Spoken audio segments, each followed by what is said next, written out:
de cette opération intervention américano-israélienne dans laquelle d'ailleurs on l'a appris il y a quelques minutes, un 7e soldat américain a trouvé la mort. Il serait mort des suites de ses blessures lors d'une opération en Arabie Saoudite. C'est l'une des dernières informations qui nous parvient. Bonsoir Alain Bauer, vous êtes là. Bonsoir, oui, je suis. Bienvenue, je m'y perds.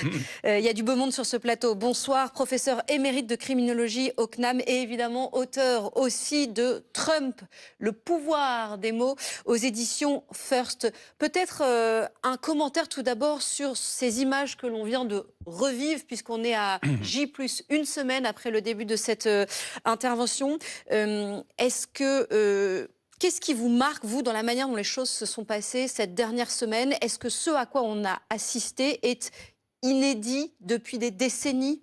Alors, en général, en matière de criminalité, de renseignement ou de guerre, ce qui est nouveau, c'est ce qu'on a oublié. Donc, on va enlever l'inédit. L'inédit est un espace médiatique, mais ce n'était pas un espace ni historique ni militaire. Voilà. Donc, c'est un phénomène extrêmement important de démonstration de puissance et notamment de capacité de renseignement, d'usage de toutes les méthodes de renseignement. Alors, comme toujours, nous sommes tous fascinés par le renseignement électronique, électromagnétique, etc. Mais ce qui a marché essentiellement dans cette affaire, c'est le renseignement humain.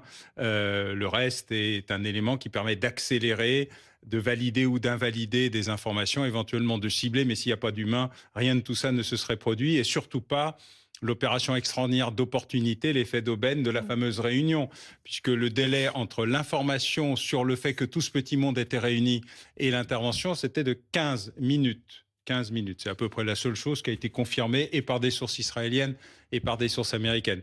Alors tout le reste est une jolie construction, c'est un très beau documentaire. Mais donc pour vous, ce qui est déterminant, c'est le travail du renseignement humain. Humain. Toujours. Élément déterminant. Et c'est notamment de la décision et de l'exécution de cette frappe à ce moment-là, à cet endroit précis.